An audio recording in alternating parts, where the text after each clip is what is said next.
What if every petty complaint you ever made about your siblings started coming true, one by one, in the most painful ways? When a sarcastic dinner game turns sinister, the family must race to stop a grudge-fueled nightmare before it destroys them all. The Carter siblings hadn't all been together in years. But when their mother insisted on a family dinner for her birthday, they reluctantly gathered at the old house, bringing their old rivalries and new resentments with them. The meal was tense, filled with forced laughter and thinly veiled jabs. After dessert, in a moment of wine-fueled sarcasm, the youngest, Jess, suggested a game. Let's make a list of everything that annoys us about each other. Pet peeves, but make it brutal. The siblings groaned, but soon the list grew. Ben never listens. Jess leaves her stuff everywhere. Maggie is a control freak. Eli always borrows things and never returns them. The complaints got meaner, the laughter sharper. Their mother tried to change the subject, but the siblings were on a roll, each trying to outdo the last with a more cutting observation. By the end of the night, the list was 2 pages long, scrawled in Jess's messy handwriting. They left it on the kitchen table, a monument to their pettiness. No one took it seriously. They hugged their mother, said their goodbyes, and went their separate ways, never imagining the list would become a blueprint for disaster. The next morning, Ben woke up to a pounding headache and a string of missed calls from work. He stumbled into the kitchen, only to find his phone missing. He searched everywhere, growing more frantic by the minute. When he finally found it, smashed to pieces in the driveway, he remembered Jess's complaint: Ben never listens, always glued to his phone. Meanwhile, Jess tripped over a pile of her own clothes in the hallway, twisting her ankle badly enough to need crutches. Maggie, the oldest, found her meticulously organized planner shredded and scattered across her office. Eli's car keys vanished, only to reappear in the mailbox days later, after he'd missed an important meeting. At first, they chalked it up to bad luck. But as the day went on, more pet peeves from the list started to play out, each one more pointed, more personal, and more painful. The siblings began to wonder if someone was playing a cruel prank. But who would go to such lengths? And why? By the end of the week, the pranks had turned dangerous. Ben's car was towed after being parked in a no-parking zone, just as Maggie had complained about his terrible parking. Jess's favorite shoes were ruined by bleach, echoing Eli's gripe about her gross-soled sneakers. Maggie's prized garden was destroyed overnight, the word control freak carved into the dirt. The siblings started accusing each other. Ben blamed Jess, Jess blamed Eli, and Maggie tried to mediate, but her patience wore thin. Their mother, worried by the sudden string of accidents, begged them to stop fighting. But the siblings were too busy watching their backs. One night, Eli's apartment was broken into. Nothing was stolen, but his collection of borrowed books was slashed to ribbons. A note left behind: "Return what I sent yours." The message was clear: someone was making the list come true, and they weren't finished yet. The siblings met at Maggie's house, each clutching their own evidence of sabotage. They spread the ruined items on the table, comparing notes. It was Jess who finally said what they were all thinking: "It's the list. Someone's using the list." They dug out the original paper, now stained with coffee and wine. Each crossed off complaint marked recent incident.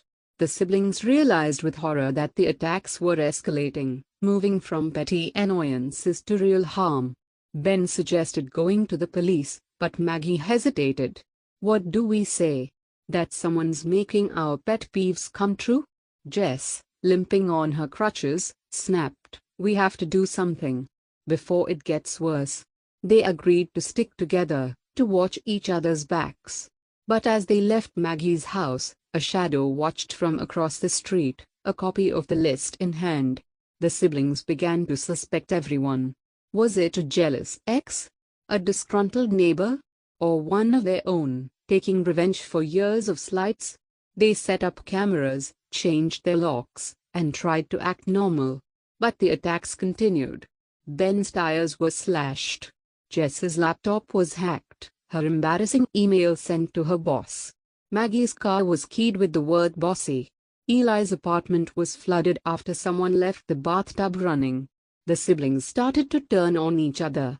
Old arguments resurfaced, and trust evaporated. Their mother, heartbroken, begged them to stop fighting. But the siblings were trapped in a cycle of suspicion and fear.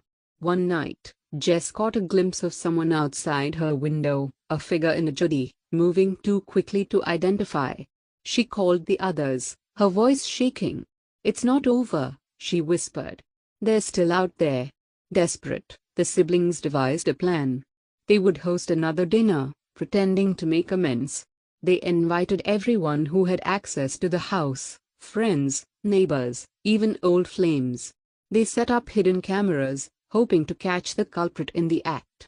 The dinner was tense, filled with forced smiles and nervous glances.